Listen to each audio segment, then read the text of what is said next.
Imagine this. You wake up, not in your bed, not in your home, but somewhere else entirely. The air smells different, earthy, smoky. There's no hum of electricity, no ticking clock. Just the distant sound of church bells ringing across a quiet village. You open your eyes and realize you're lying on a straw mattress covered in rough wool blankets. Outside, wooden carts creak down muddy paths. People are already at work chopping wood, milking cows, carrying buckets of water, and there's not a single smartphone or light switch in sight. Welcome to medieval Europe.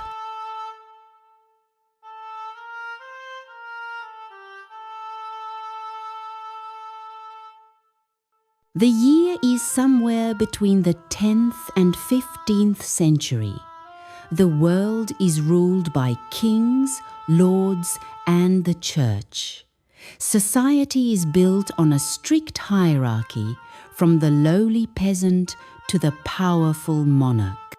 And now, you're part of it. But how would you survive? What if you had to live through brutal winters, dangerous diseases, and constant threats of war? In this video, we're going to explore what it would really be like if you suddenly found yourself transported back in time to the Middle Ages.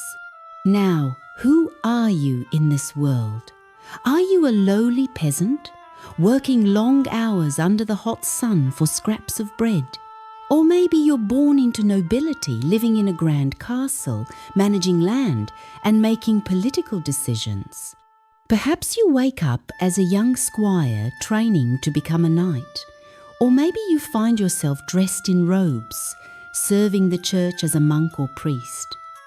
Each role comes with its own set of rules, responsibilities, and risks. And trust me, life in medieval times was anything but easy. Let's say you're a peasant. Your day starts at dawn. You'll work from sunrise to sunset, tilling the land, feeding animals, and hoping your harvest is enough to survive the winter. But disease is everywhere.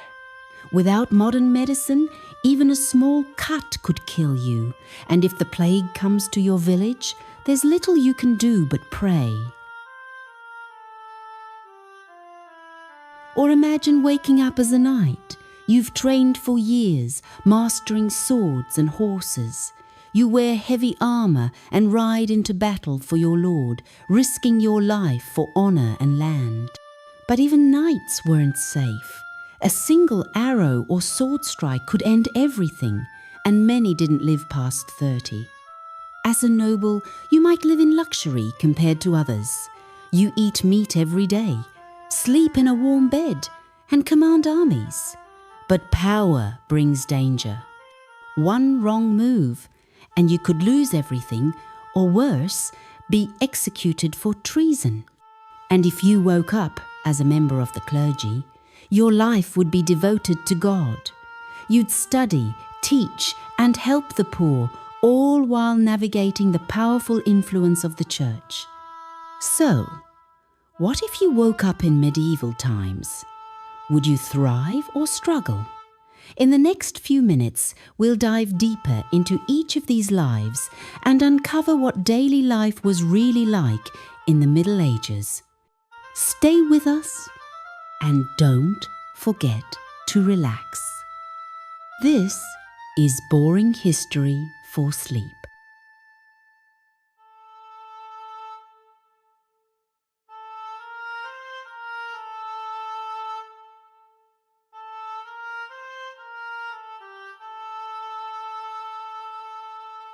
You wake up again, the second morning in this strange new world. Outside, roosters crow and the village begins to stir. There's no alarm clock, just the rhythm of nature and the sounds of people preparing for another hard day's work. You pull back your wool blanket and step onto the cold wooden floor. No soft carpet, no warm socks, just the chill of early morning seeping through the cracks in the walls. You stretch, yawn, and take a deep breath. The air is crisp, filled with wood smoke and the scent of fresh bread baking somewhere nearby. There's no toothbrush, no soap, and definitely no hot shower. If you're lucky, you might splash some water on your face from a bucket pulled from the well outside. Clean clothes? Maybe if you have a second tunic. Most people wear the same outfit every day. Washing them is a chore that takes hours. Your clothing is simple, a rough wool or linen tunic, tied at the waist with a rope or cloth belt. In winter, you add layers, thick cloaks, scarves, and gloves made from scraps of fabric or animal hide. Breakfast is usually just bread and onions. Sometimes cheese, if it hasn't gone bad. Milk is rare. Cows are valuable for ploughing, not milking. And coffee, tea, forget it. Water is the drink of choice. Though many prefer ale or beer to avoid the risk of disease in untreated water. Food is simple, filling, and repetitive.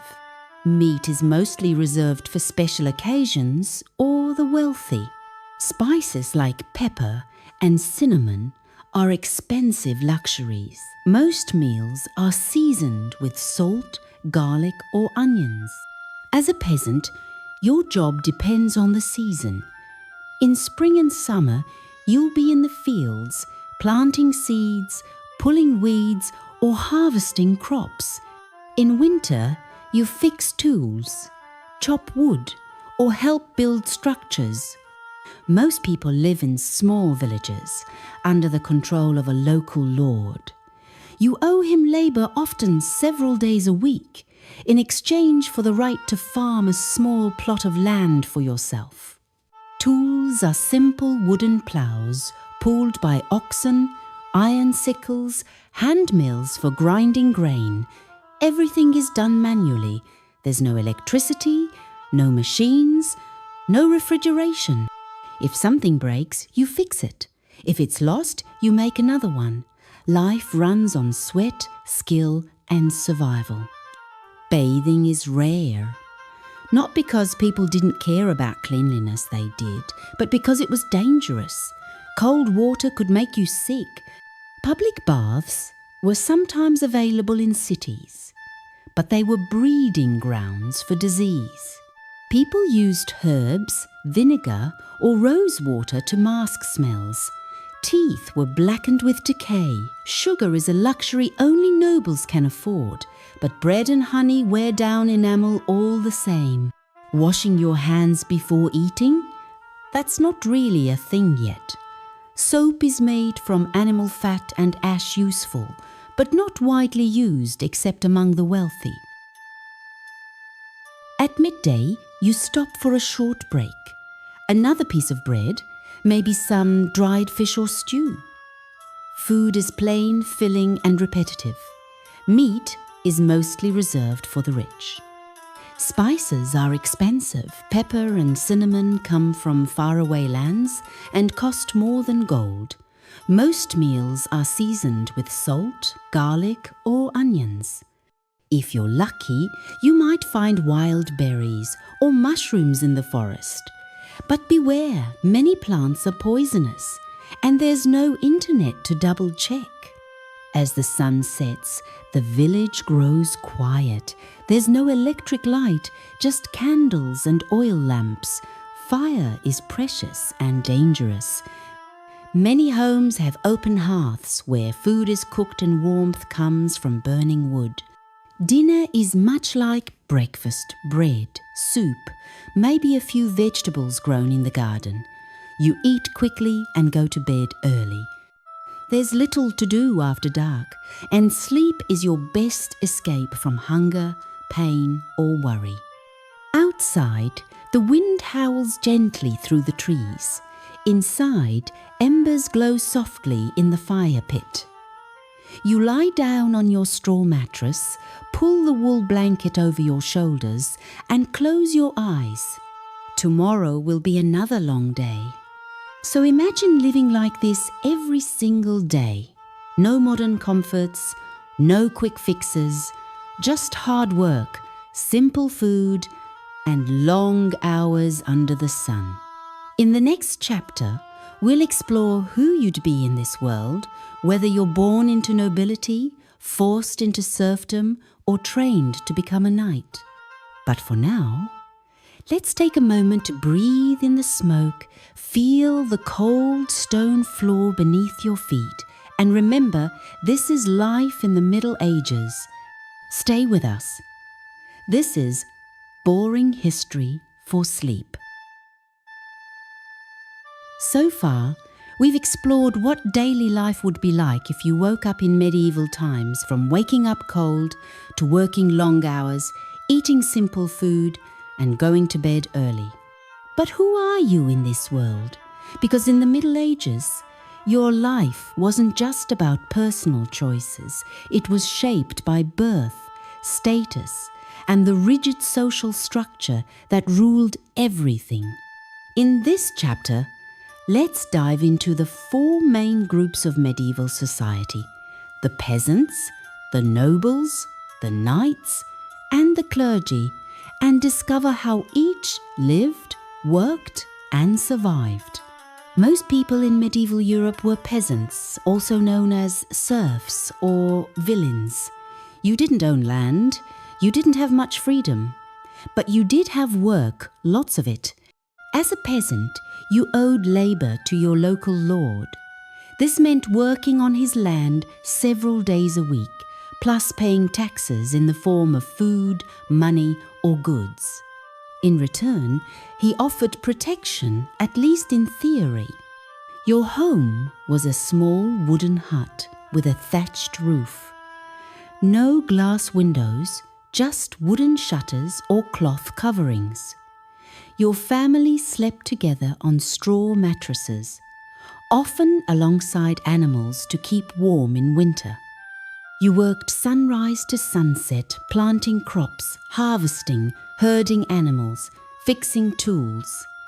And even though you grew the food, much of it went to the Lord or the church. Life was hard, but it was predictable. Most peasants never travelled more than a few miles from their village. Marriage, children, and death all happened within the same community. Above the peasants sat the nobility lords, barons, dukes, and kings. These were the powerful few who owned land, commanded armies, and made decisions that affected thousands. If you woke up as a noble, your life would be very different. Instead of farming, you'd live in a stone castle or manor house. You'd eat meat every day, sleep in a feather bed, and wear fine clothes made of silk and velvet. But power came with danger. One wrong move could cost you everything. Accusations of treason, betrayal, or rebellion were common, and punishments were harsh.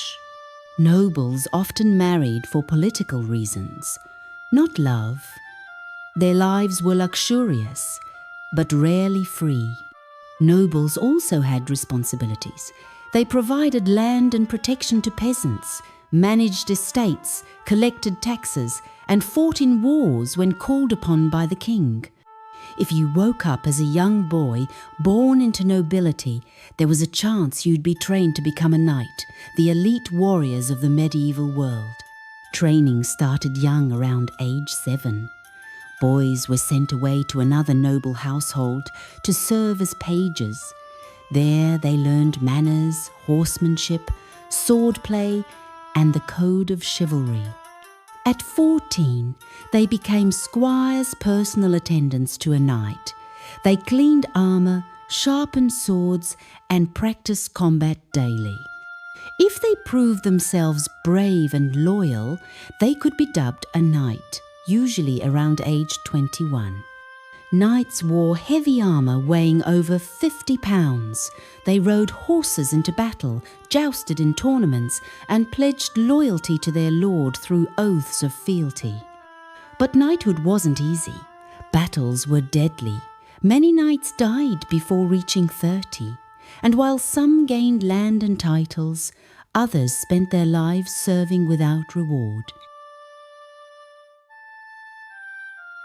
The final major group in medieval society was the clergy, monks, priests, bishops, and nuns who served the church. If you woke up in a monastery or convent, your life would revolve around prayer, study, and service. Monks copied books by hand, preserved ancient knowledge, and ran hospitals or schools. Priests led local parishes, conducted mass, and guided the spiritual lives of villagers. Bishops and cardinals held great power, advising kings and shaping laws. The church was the largest landowner in Europe and played a central role in daily life. Everyone attended church regularly. Religious festivals marked the seasons. Even justice was often handled by the church. For many, joining the clergy was a path to education, influence, or escape from hardship. But obedience and celibacy were required, and questioning church authority could lead to punishment. So imagine being born into one of these roles: a peasant bound to the land, a noble trapped by politics, a knight risking life and limb, or a monk living a life of faith and discipline. In the Middle Ages, your place in society shaped everything: what you ate, where you lived, who you married, and even how you died. In the next chapter, we'll explore the beliefs, myths, and traditions that filled medieval life, from superstitions to religious rituals, and everything in between. So far, we've explored daily life in medieval times, from waking up cold, working long hours, and sleeping early, to understanding the rigid social structure that shaped every person's fate. But life wasn't just about survival. It was also about belief in gods, spirits, omens, and magic. In the Middle Ages, culture and faith were deeply intertwined. Whether you were a peasant in a muddy village or a noble in a grand castle, you lived by traditions passed down through generations. In this chapter, let's explore what people believed, how they celebrated, and why even the most powerful feared a curse more than a sword. Religion was at the center of everything. The church wasn't just a place of worship, it was a political force, a hospital, a school, and often a court of law. Everyone attended Mass regularly. Birth, marriage, death, all were blessed by priests. Saints were worshipped like heroes, each believed to protect certain parts of life. Sailors prayed to Saint Nicholas, mothers to Saint Anne. Confession was essential. People believed that sin could send them straight to hell, and no one wanted to face eternal punishment. Even kings ruled by divine right, chosen by God himself. To rebel against a monarch was seen as rebellion against God. Alongside religion, superstition ran deep. People believed in witches, ghosts, demons, and curses. A black cat crossing your path could mean bad luck. A sneeze during prayer might be a sign of illness or evil spirits. Charms and talismans were common. People wore herbs, stones, or prayers written on parchment to ward off danger. Some believed garlic could protect against evil, a belief that may have inspired vampire legends. Witches weren't always old women stirring cauldrons. Sometimes they were healers or midwives who knew too much and were blamed when things went wrong. If someone fell ill or died suddenly, someone had to be punished. And so, many innocent people were accused of witchcraft, often women, and faced harsh judgment. Despite the hardships, medieval life wasn't all work and worry. There were festivals, lots of them. Each season brought its own celebration. At Christmas, villagers feasted on roasted meats and drank spiced wine. At Easter, there were processions, egg hunts, and joyous church services. Harvest festivals marked the end of the growing season, a time to give thanks and enjoy the fruits of labour before winter came. Jousting tournaments were not just battles, they were public spectacle. Nobles dressed in their finest clothes to watch knights charge at full speed, lances raised, hoping to win honour, land, or a lady's favour. Music, dance, and storytelling filled the nights. Bards travelled from town to town, sharing tales of bravery, love, and tragedy. Legends were passed down through generations. Stories of brave knights slaying dragons, cursed castles haunted by ghosts, and magical swords that only the worthy could wield. King Arthur and the Knights of the Round Table were among the most famous symbols of chivalry, loyalty, and destiny. Dragons were said to live in caves or atop mountains, guarding treasure. Werewolves roamed under full moons, and some believed in fairies, small, magical beings who could grant wishes or cast spells. These stories weren't just entertainment, they taught lessons, warned of dangers, and gave meaning to a world full of uncertainty. So imagine living in a world where faith, fear, and folklore shaped your every decision, where a simple sneeze could mean a curse, and a saint's blessing could save your soul. In the next chapter, we'll explore the darker side of medieval life, disease, medicine, and the constant threat of death. So far, we've explored what it would be like to wake up in medieval times, from the cold mornings and hard labour to the rigid social structure and rich cultural traditions. But life in the Middle Ages was also full of danger. Without modern medicine, even small wounds could become deadly, illnesses spread quickly, and death was never far away. In this chapter, let's explore what people did when they got sick, how they treated disease, and why so many didn't live past their 30s. Medieval medicine wasn't based on science, it was based on belief. Doctors followed the teachings of ancient scholars like Galen, who believed the body was ruled by 4 humours: blood, phlegm, black bile, and yellow bile. To balance these humours, treatments included bleeding patients with leeches, giving them laxatives, or making them sweat in hot baths. Sometimes, all 3 at once. Herbs were widely used: garlic for infection, sage for pain, rosemary for memory.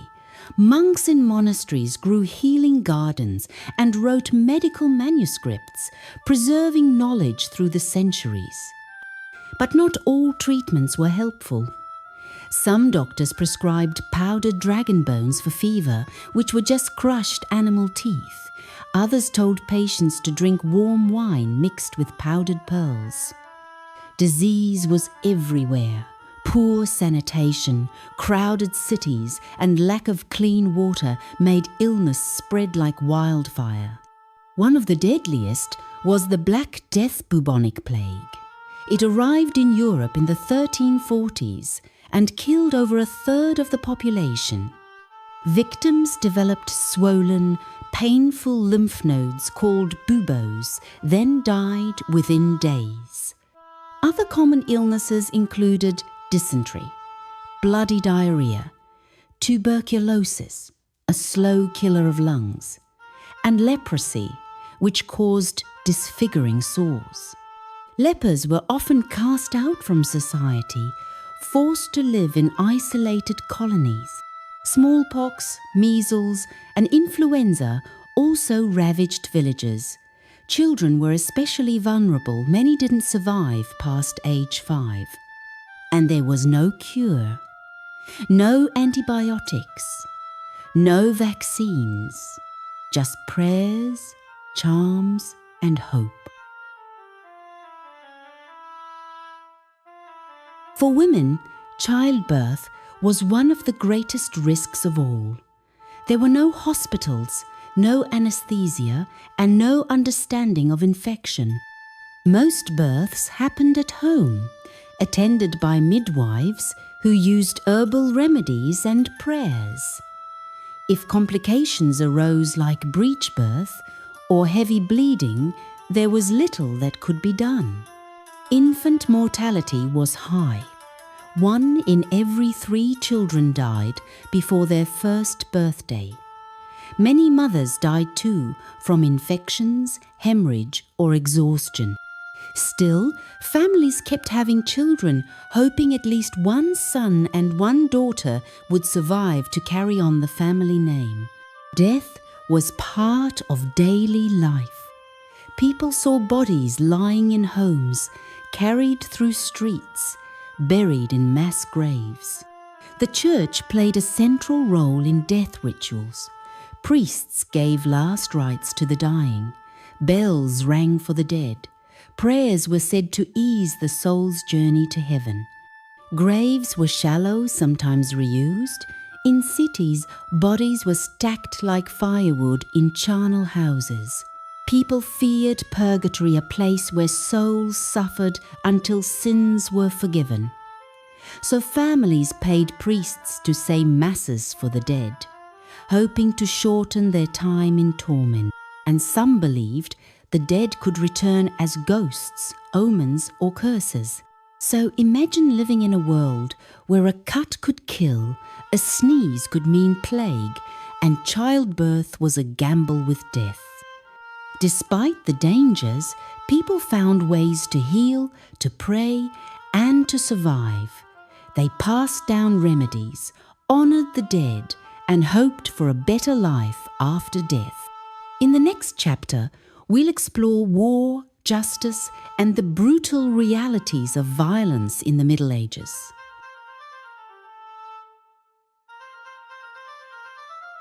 So far, we've explored what it would be like to wake up in medieval times from the cold mornings and hard labor, to the rigid social structure, cultural traditions, and the ever-present danger of disease and death. But there was another danger that loomed over every life war. In the Middle Ages, war wasn't just fought on distant battlefields. It came to your village. It burned your home. It took your sons, your brothers, your fathers, and often never gave them back. And if you weren't fighting, you could still suffer the consequences through taxes, conscription, or the harsh justice of the time. In this chapter, let's explore the brutal realities of medieval warfare, the terrifying world of castles under siege, and the harsh punishments that kept order or tried to. War was constant in the Middle Ages. Kings fought for land, nobles for power, and peasants were caught in the middle. If you were a peasant, you might be forced to fight for your lord, not because you wanted to, but because you had no choice. You were born into duty. Battles were brutal. There were no helmets for most soldiers, no body armor, just wooden shields, crude swords, and hope. Archers rained arrows from above. Knights charged with lances, crashing into enemy lines like thunder. And when the dust settled, the dead were left where they fell or burned in mass graves. Castles were the ultimate symbol of power and the battlegrounds of many wars. When a castle was under siege, life became a nightmare. Food ran out, disease spread, and every day could be your last. Defenders poured boiling oil over walls.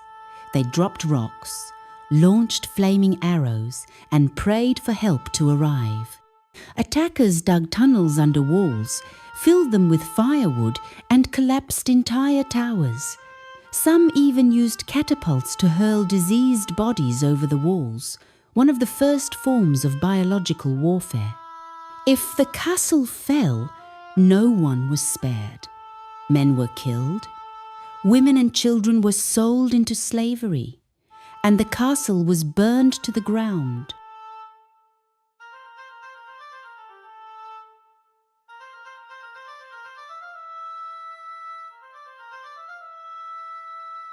In a world without police, courts, or prisons, justice was harsh and often terrifying. Laws were controlled by nobles and the church.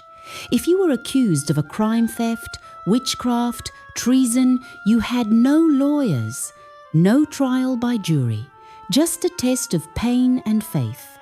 Trial by ordeal was common. If you were accused of a crime, you might be forced to carry a red-hot iron bar in your bare hand. If you survived without infection, it was seen as proof of innocence. Others were thrown into water if they floated.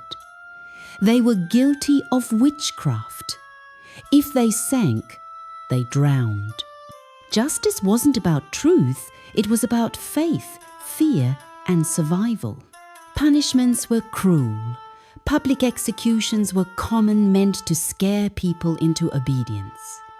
Thieves had their hands cut off.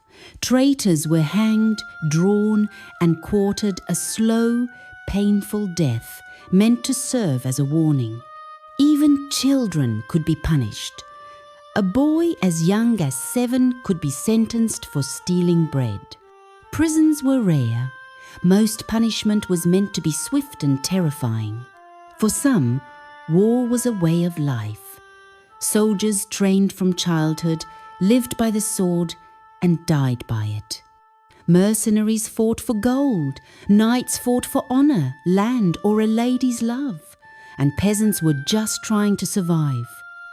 Being a soldier meant long campaigns, cold nights, and little pay. It meant watching friends die beside you and knowing your turn would come soon enough. But for many, it was the only way to escape poverty. Some soldiers even rose to become nobles themselves. So imagine living in a world where war could come to your doorstep at any moment, where justice was brutal and punishment was public. In the next chapter, we'll reflect on what we've learned and compare medieval life to the modern world. So far, we've walked through the cold mornings of a peasant's life, felt the weight of armor on a knight's shoulders, prayed in candlelit churches, danced at harvest festivals, feared disease and death, and watched as war came to the doorstep of every home. We've seen how justice was brutal, how power was absolute, and how survival meant everything. Now, let's pause for a moment.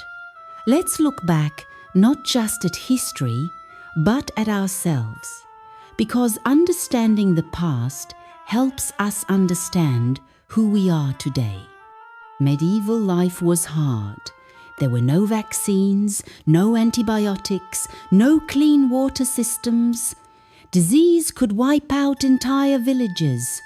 A single cut could kill you.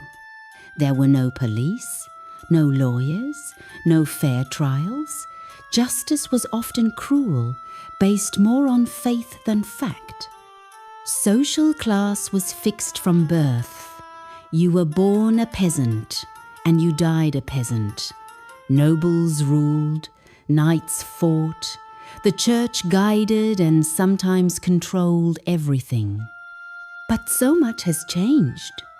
Today, we have medicine that saves lives.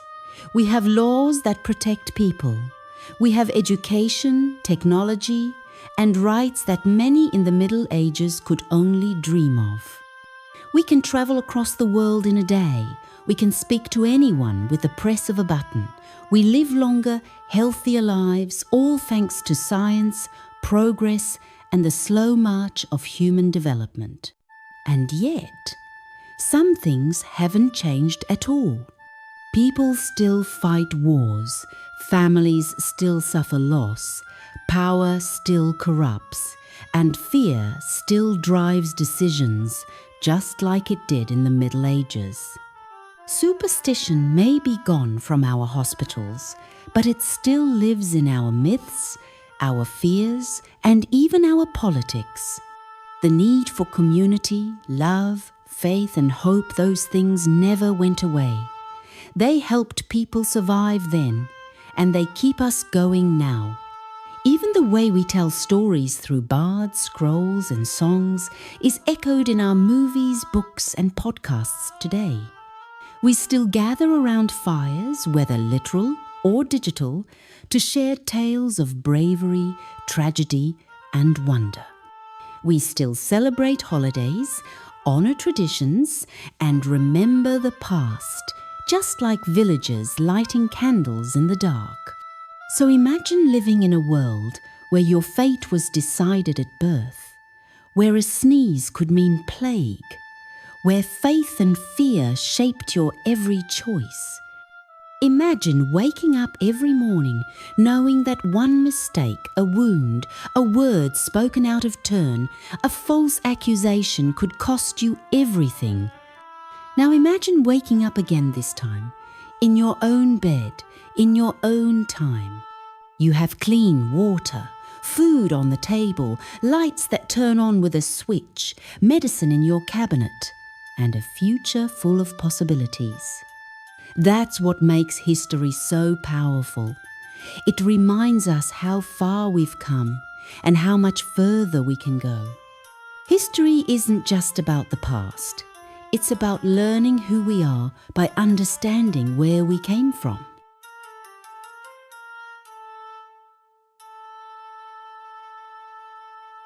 Imagine this. You close your eyes for just a moment. The embers in the hearth glow softly. The candlelight flickers against the wooden beams above. The voices of villagers fade into the night air. A knight removes his helmet one last time. A monk sets down his quill. A mother tucks her child into bed. And then, everything fades away. You wake up again, not in a cold wooden hut, but in your own warm bed. There's no smell of smoke or sound of church bells, just the quiet hum of the modern world around you. Your lights turn on with the flick of a switch, water flows from a tap, food is in the fridge, and medicine is just a phone call away. That's the gift of history. It reminds us how far we've come and how much we still have to learn. Thank you for joining me on this journey through time.